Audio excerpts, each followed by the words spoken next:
So guys, let's discuss this question.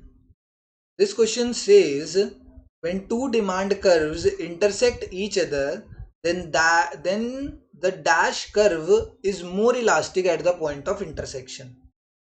ठीक है, हमारे पास ना दो टाइप्स के कर्व होते हैं जनरली. ठीक है, मतलब अगर यहाँ पर ना टाइप ऑफ ये ना दो टाइप के कर्व्स की बात कर रहा है. एक हमें देखने को मिलता है थोड़ा सा स्टीपर कर्व, या हमें देखने को मिलता है थोड़ा सा फ्लैटर कर्व. स्टीपर कैसा होता है? जिसकी जो इलास्टिसिटी होती है ना, जिसकी इलास्टिसिटी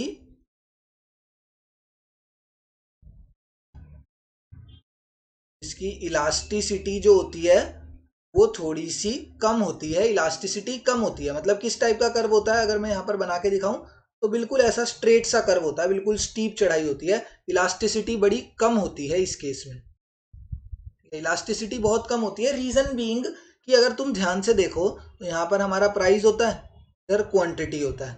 तो देखो प्राइस में मैं कितना फर्क ले आया, मैं प्राइस इतना ज़्यादा कम कर दिया मैंने, बट उसके रिस्पेक्ट में अगर तुम क्वांटिटी देखोगे तो क्वांटिटी में कितना फ़र्क आया है? तो सर क्वांटिटी में सिर्फ इतना हल्का सा ये फ़र्क देखने को मिला है हमें. इतना सा फ़र्क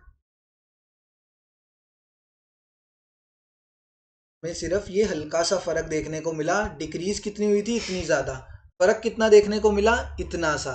तो जब प्राइस और डिमांड के बीच में, मतलब प्राइस और क्वांटिटी के बीच में कैसा रिलेशनशिप है कि देखो प्राइस तो बहुत ज़्यादा रिड्यूस हो रहा है बट उसके रिस्पेक्ट में क्वांटिटी पर इतना कोई ज़्यादा फर्क नहीं पड़ रहा, तो उसको हम कैसी बोलते हैं? इन इलास्टिक डिमांड बोलते हैं.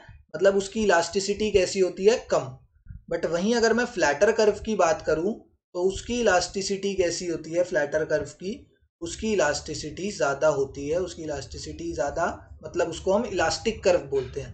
कैसे? फ्लैटर कर्व कैसा होता है? वो इस टाइप का कर्व होता है हमारा, ये बिल्कुल ही ज़्यादा फ्लैट. मतलब अब इसमें अगर देखो तुम तो मैंने प्राइस कितना डिक्रीज करा? मैंने प्राइस सिर्फ हल्का सा इतना सा कम करा है प्राइस, बट उस हल्के से प्राइस कम होने पर मेरी क्वांटिटी में देखो कितना फ़र्क आ गया. मेरी क्वांटिटी इतनी ज़्यादा इंक्रीज हो गई.